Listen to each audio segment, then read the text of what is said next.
Thank you, everybody. It's good to be back.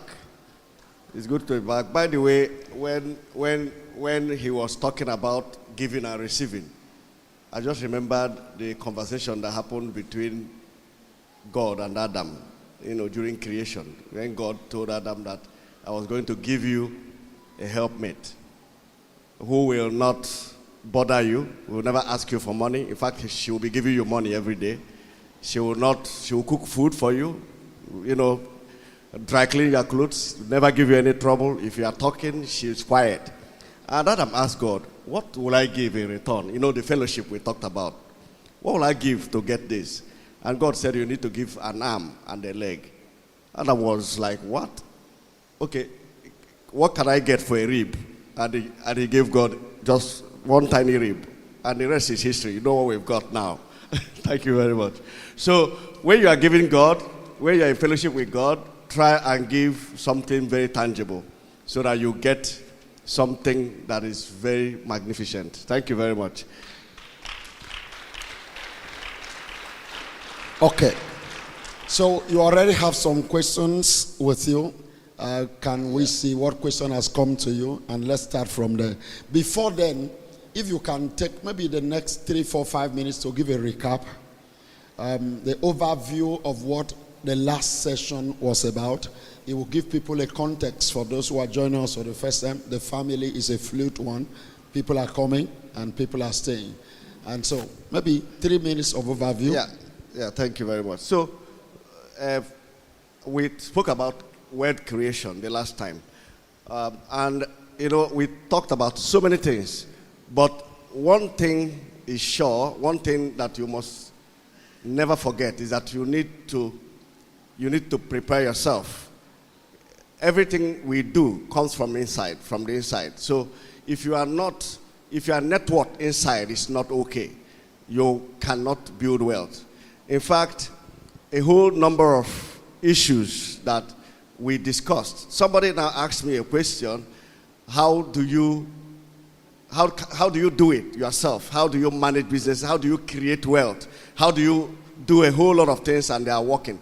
So instead of just giving a recap, I would talk to you about how this whole thing comes with, out of personal discipline and strategic planning, creation of wealth. You can't create wealth when you are not disciplined, when you are not properly, you are networked in terms of capacity, in terms of character, is not top notch. So, and that's why we come to church, to build our characters, because even if you have 1 billion, like the people, the parable of the talents, no matter what God has given you, when you are built from the inside, then your wealth can grow. And it's part of what he spoke about this morning. When you receive, you give back. So all we are doing here is actually wealth creation, because we are preparing, you are building men and women who, when you now receive any seed, it will blossom. So that young man that asked me, I don't think he said he listened from wherever, US or so, that he used to hook up to the church to GFCC. Online. Okay. Yeah. So he asked me, how do you run businesses effectively? And it's still in line with what we are talking about. And I told him, I'm going to talk about it today, how we run businesses effectively and how to do multitasking, do a number of things together. So okay. So what you're talking about, that is one of the questions you will answer. Yes. An online member. You said something that I already have some questions about yourself, because you're going to talk a little bit more about yourself, how you are able to create this, and then come to the point not just creating but selling the capacity. If I listen to you and got you well, it means the journey to wealth creation is actually an inside thing first. It is, first of all, what happens within us, what we take in, what happens within us. Can you throw some light on it, how we build inward capacity and the greatest habits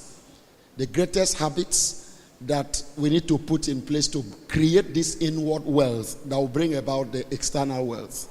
Yeah. So the thing is, you need to, train yourself. If you watch the Igbos that do boy, they call it boy, like apprenticeship or internship, whatever you can call it, you will undergo series of trainings before you go into any business. And sometimes you don't need to go learn that with somebody. You can, on your own, begin to prep your mind. Begin to, last time I was here, he talked about mindfulness. You begin to reason, begin to think, begin to imagine some of these things. For me, a whole lot of things I've achieved in life. I will think about them, dream about them, pray about them, and you see them come to life.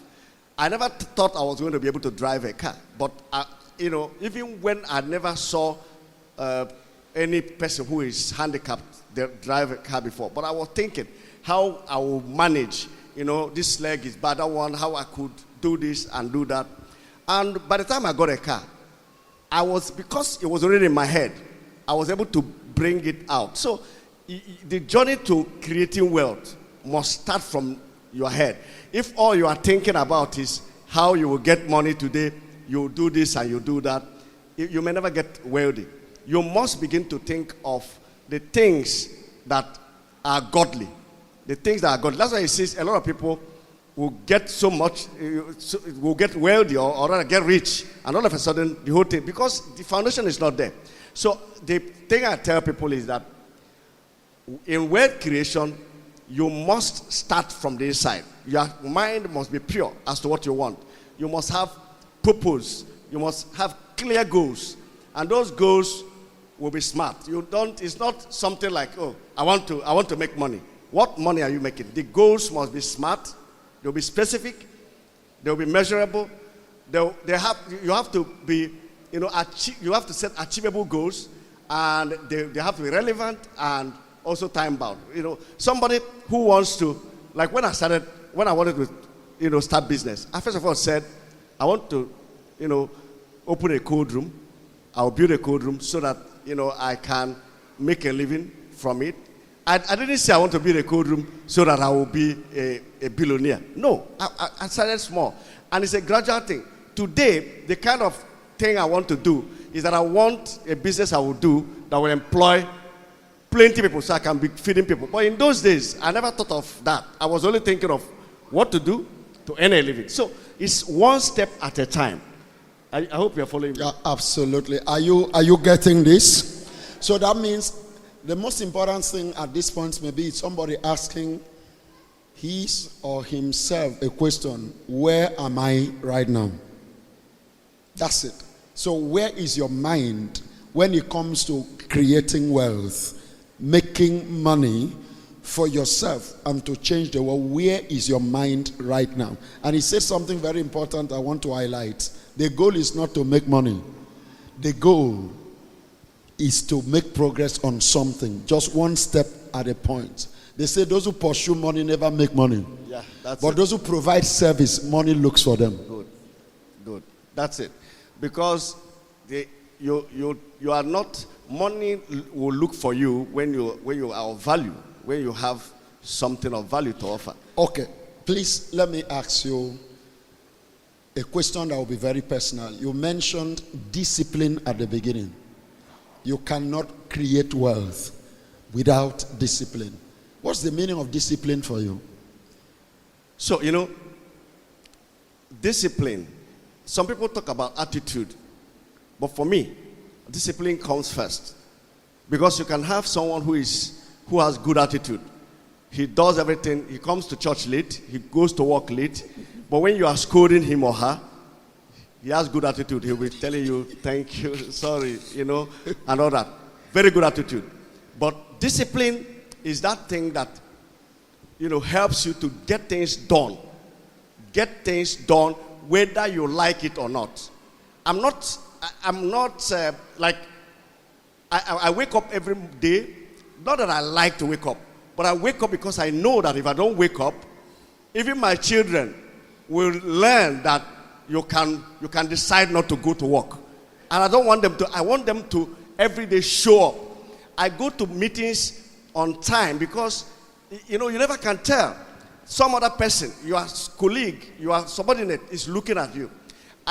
He said something in the morning, when he was talking about Mama being of low spirit. He said, please, because of me, that's discipline. You must do it for some other person. There's a time I lost money in my business, but I couldn't show it, because if I had shown it, discipline taught me to be calm about it. If I had shown it, my staff would have thought that everything is gone, and they won't even be able to sell. But I was upbeat. So that's what discipline does for you. And if you put that, there's one matrix they do. They would say letter A is 1, B 2. You list them like that. If you put discipline side by side, attitude, both of them will give you 100%. But for me, discipline, without discipline, your attitude, you can have attitude, and your attitude may become poor. It can lead you to poverty, because there are people who have very good attitude. Mm-hmm. They come, everything, they're doing it wrongly, and when you scold them, they're telling you, sorry, sir. You say they are nice and humble. He has good attitude. He has good attitude. What we want is discipline, personal discipline. As I am, I can't take the money that is meant for my business for something else. My wife cannot possibly, because she wants money and she goes to the supermarket, for example, to take anything. In fact, there was a day my driver went to buy stuff, and he got there. His card, my card, prepaid card I gave him, wasn't working well, and they wanted to give him the products, because they know him. And I said, you don't give him. The same way you treat others is the same way you have to treat him. So, because if you are not disciplined, other people will learn from you. One day, another person will come. A fraudster may come. This person is coming every day, and paying. And then one day he comes and says, my card is not working. And they'll allow him to go. And what will make them do that is because they did it for my driver. Oga is your friend now. He's a big man like you. That kind of thing happens. Mm-hmm. And I tell people, what you can't do, don't expect others to. It's leadership by example. Discipline is that thing that enables you to lead by example. You can't be telling people, don't do this, don't sell on credit, when you are busy selling on credit. It's not done. So that's okay. Discipline for me. This is curious for me, because we are talking about wealth creation, and the number one thing we are talking about here is not having PhD. The number one thing we are talking about is not having masters, because some people can say, well, I cannot afford PhD, I've not even been to the university. But the first thing is discipline. Discipline, yeah, it's discipline. And I think discipline is about the rarest thing. Mm-hmm. Like, it's such a rare commodity that if you look at our homes here, I think discipline may be one thing that we have to look for over and over and over without finding, which is why there are so many poor people. Yes. It's indiscipline that is a major reason many people are poor. So this indiscipline leads people to spending money on things they don't need. Yes, that's it. Things that will not add value to their life. Like you said the other time, that you don't wear wristwatch because nobody will see it because of. Yeah, that's it. I wear wristwatch. I don't know if you saw it. No, because this one you're wearing is slim. Yeah. I have one like this I could have worn too. But why I didn't bother is people are looking at my face. Yeah. They are looking at my mouth, what I'm saying. Yeah. Nobody is interested in my wrist. So, discipline, I told some people, if you can't hold yourself, it's called, when you are delaying gratification, you need to delay gratification. You need to, even if, like he said in the morning, you can fast. Fasting is part of discipline. You are denying yourself of something so that you can get something. That is discipline. You can't even fast if you are not disciplined. Because once you want to fast, any day I want to fast, that's when people begin to bring ice cream around me. They'll bring all manners of things. That's when even young men, you want to get married, the moment you see the wife you want to marry, all of a sudden, every beautiful girl will appear. That's what happens. It's discipline that will hold you and tell you, hold it. Because because you need to know that these things will come. So as you start a business, immediately you start a business, that's when somebody will come and tell you, this big iPhone is there, this big computer is there. But you must ask yourself, the thing I want to get, well, the value I'm paying, is it reasonable for the business? Will it give me more money? If it will not give you more money, then there is no need for it. I think we can use you as an example of what it means to start off little and you are still rising, and I'm sure you are beginning to rise. I want us to tell from your own personal life. There are many people are seated here. Not many are in businesses that can be called established. There are many people may just be thinking of, what do I start? What's the greatest advice from your own personal experience to somebody who is starting from ground zero?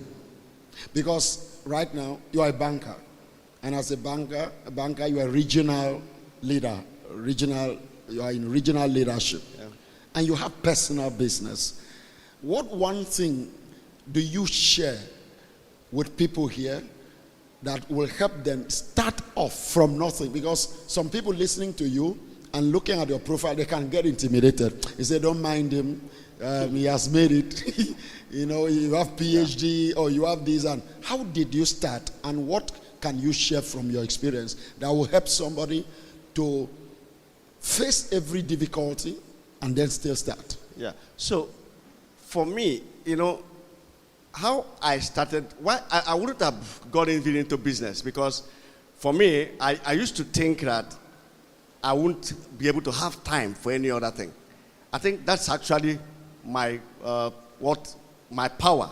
That thoughts, that I can't mess around with anything. Because even in the bank where I work, I get to work 7 a.m. every day, and I sit, 7 a.m. every day. I do my work very well. You go to work 7 a.m. every day. I have somebody, one of my leader here, I don't want to mention what department. He has nothing serious to do. He comes late almost for everything. So at my level anyway, if I go to work by 9, it doesn't matter. I can actually have meetings anywhere. But like I said about discipline, if I don't come by 7 a.m., if I come by 7:30, that's when other people will start coming. If I come by 8, that's, it's leadership by example. So when I started doing business, by the way, what drove me into business was I was working in a bank called Assurance Bank. And after a while, in 2005, during the consolidation, the bank couldn't meet the 25 billion capital requirement at that time, and the bank went under. So I was out of job briefly for like 5 months or so. But before then, there was one man that used to come to pay money to the bank. When you see him, not too old, but just like he was in his 70s. He will come, he will pay money. He had a cold room. He was running a cold room. And he had his son, 2 children abroad.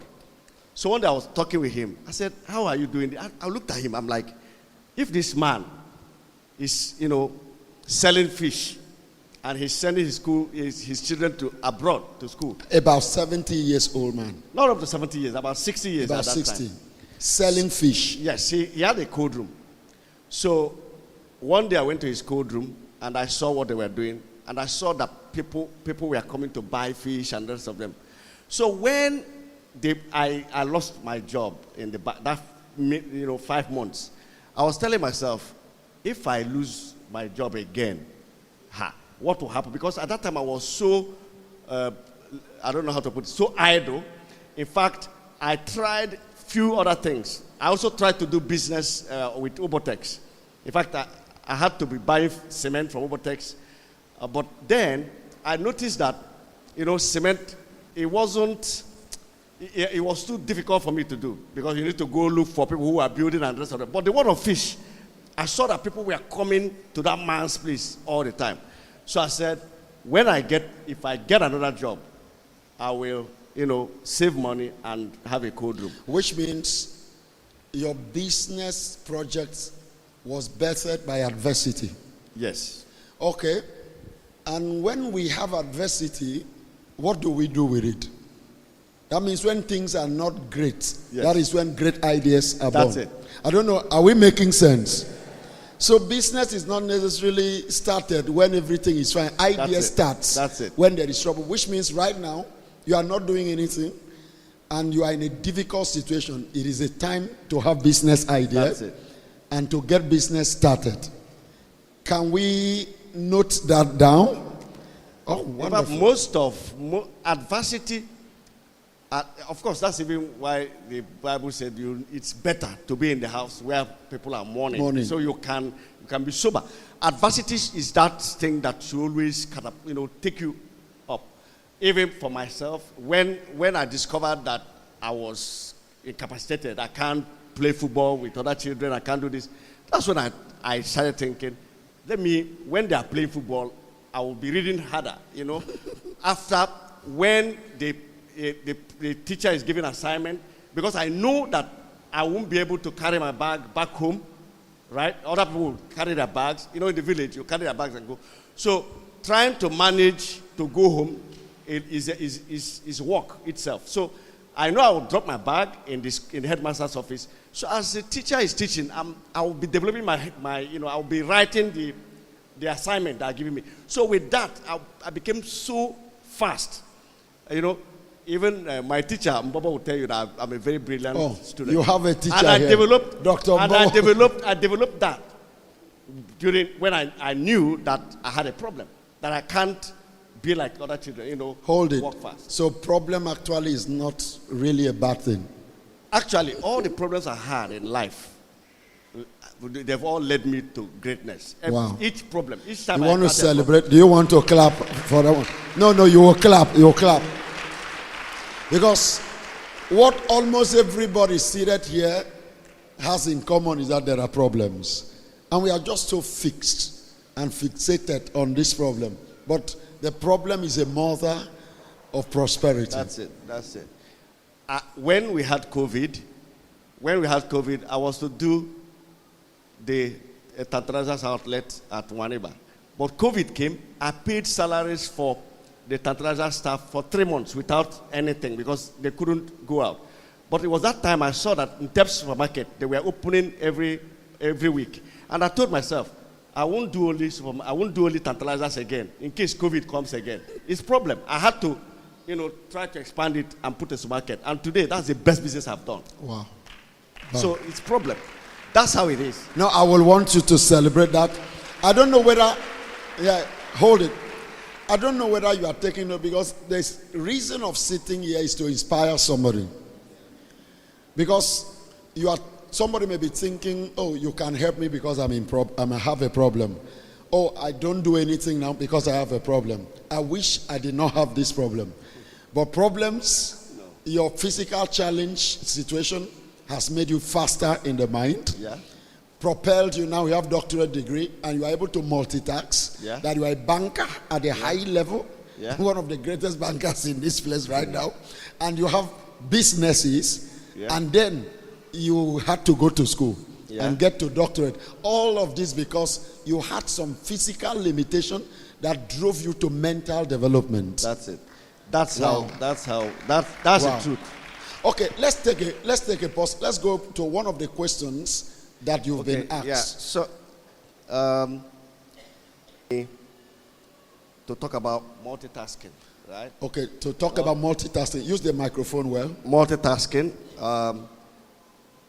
How do I manage to be in the bank and I'm also so I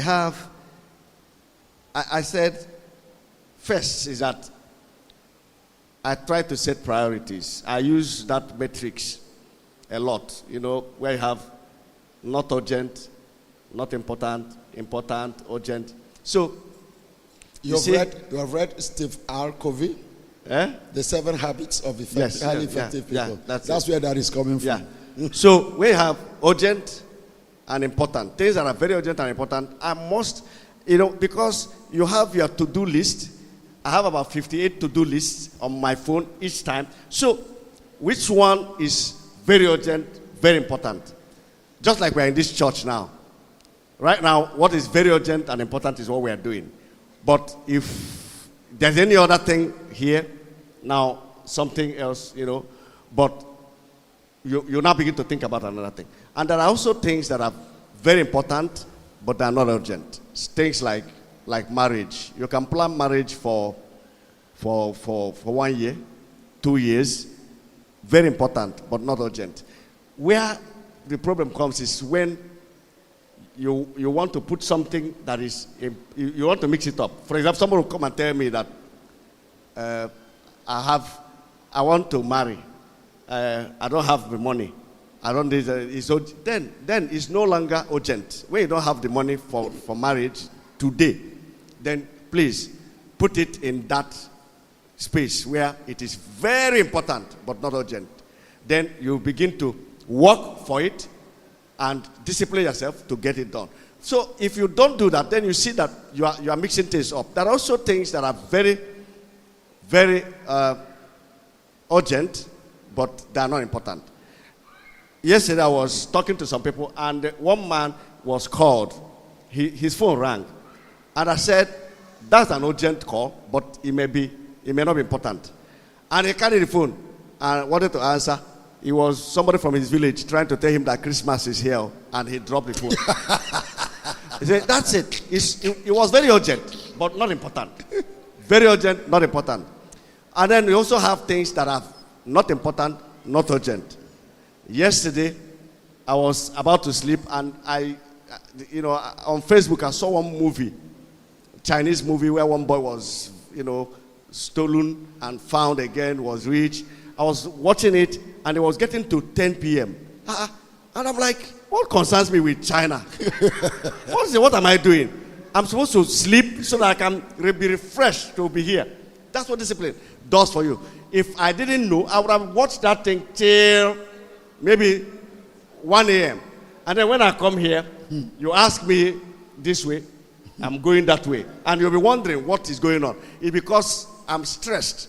Or you go to church, you are sleeping. You know that you want to come to church by 7 a.m. or 9 a.m. or 10 a.m. You must get enough sleep. And, talk about it again. Talk about it again. Just say what you just said. So that when you come to church. No, I'm begging you. Just say if you want to come to church. If you know that you'll be in church on Sunday at 7 a.m., you need to start sleeping by 10 p.m. or thereabout. So you can have enough sleep. When you come to church, you are refreshed. When others are dancing, you dance. Because when you don't dance, imagine if everybody here will be like you to sleep around 1 a.m. and they come tired. When the pastor is talking, nobody will dance. Everybody will be there. It will become something else. So think that you are the only person. Think as if you are the only person who will dance. So when you are dancing, dance like you are the only person. So if everyone is doing that, this place will catch fire. So everybody will be. So is there a correlation between coming to church late and being poor? See, life is, you can't, in fact, everything we do starts from our relationship with God. If your relationship with God is not top-notch, you can't have a top-notch life. Let me tell you, there is no true excellence. No true excellence comes without right living. And right living starts from the church. If you can't come to the church, for example, and your phone is ringing and you are doing all manner of things. If you can't respect God, tell me, when you get to your office, in fact, you'll be talking to a man that will give you $1 billion, and your phone will be the one that will cause a problem. Or you attend the meeting late. That's it. And if you can't come to church early, if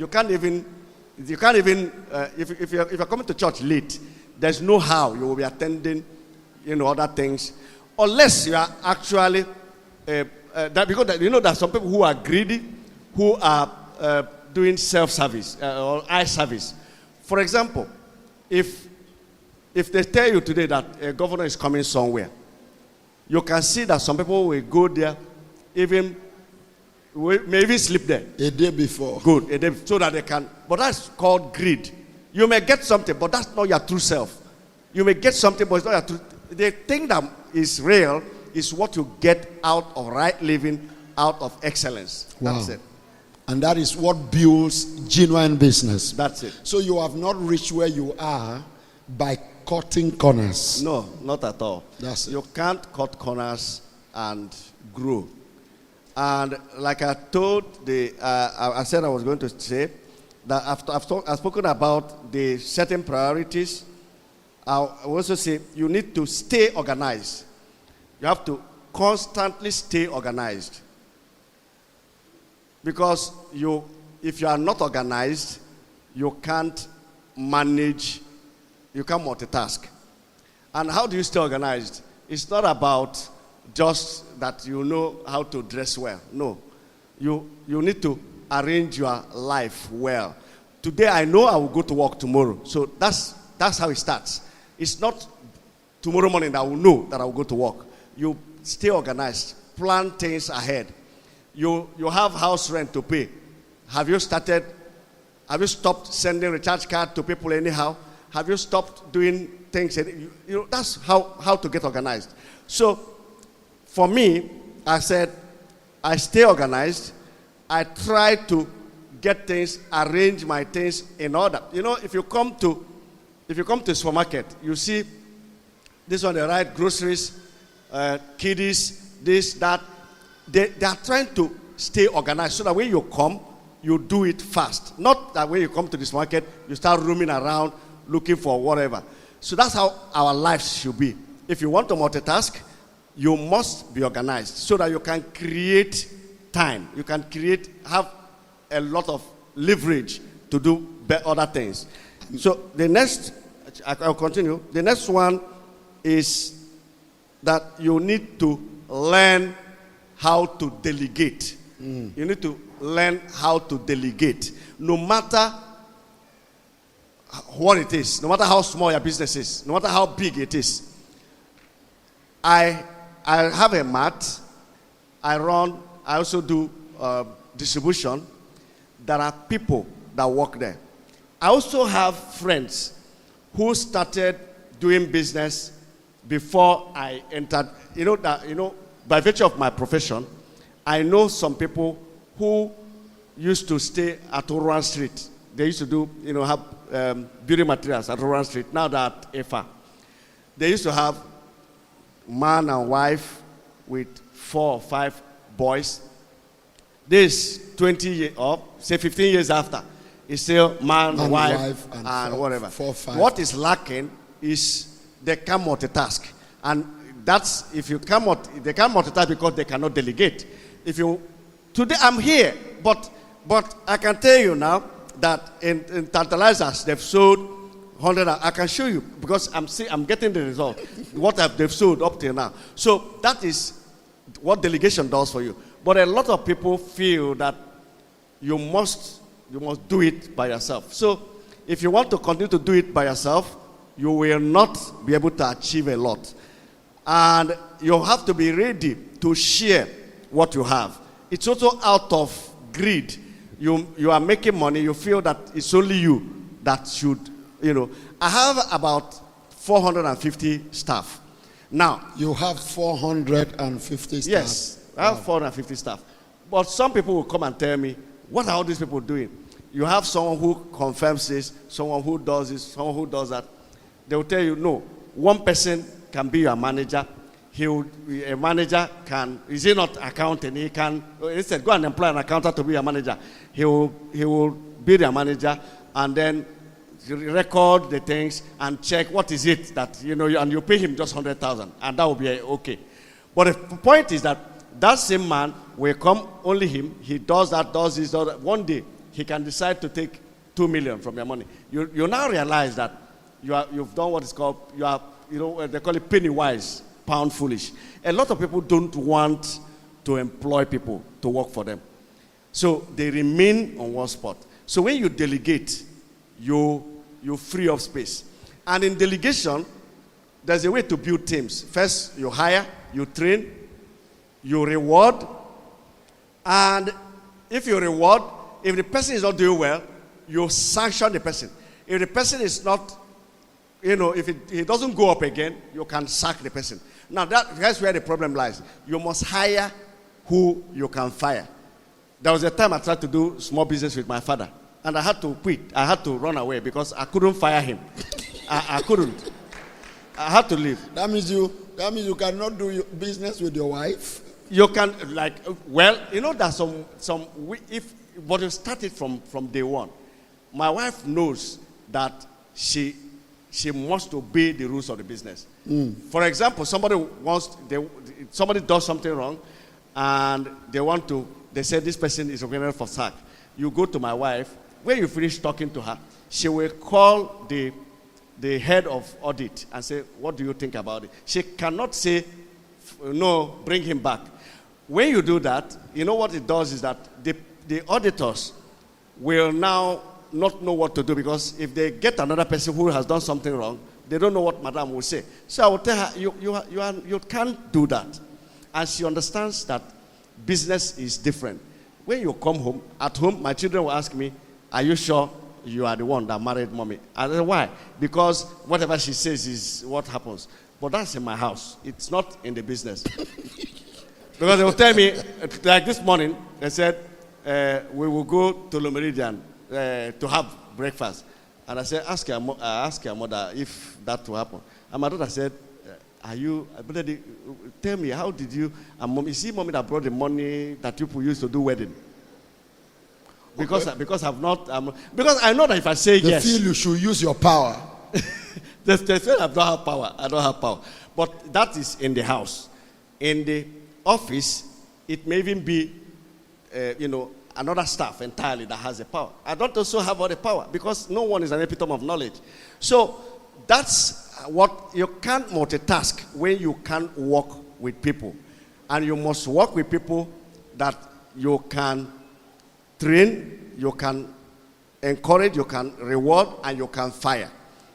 When you want to do business, I've seen a lot of business people, when they get into business and they get into maybe all this young, by the way, once you are successful, you also said it in the morning. You keep saying a lot of things that I think about.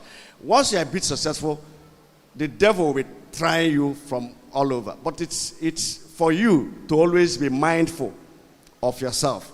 Because you hire people, you have girls, boys, and maybe as a big man, you are now going to be having a holy union with a girl. Automatically, you can't do much anymore. Because that girl, of course, automatically the girl will be calling you baby. And the whole big man will become baby, automatically. And how can a baby behave well? And when a baby is the CEO, there is trouble. You are finished. Wow.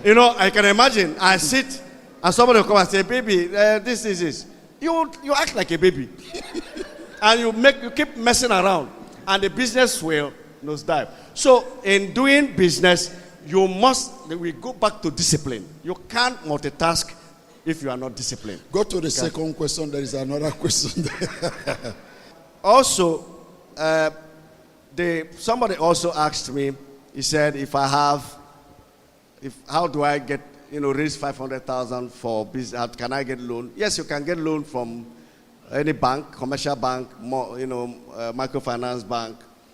But if you want such loans, you can get from family and friends. You don't need to go into loans that will take your whole money for, in interest and all that. So family and friends can help you. And also he asked, what kind of business can I do? There are a lot of things people can do. You can be a barber.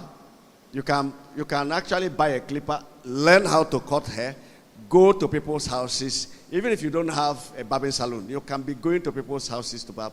You can be a fashion, a makeup artist. Go and learn, and you start from there. There are so many other things you can do.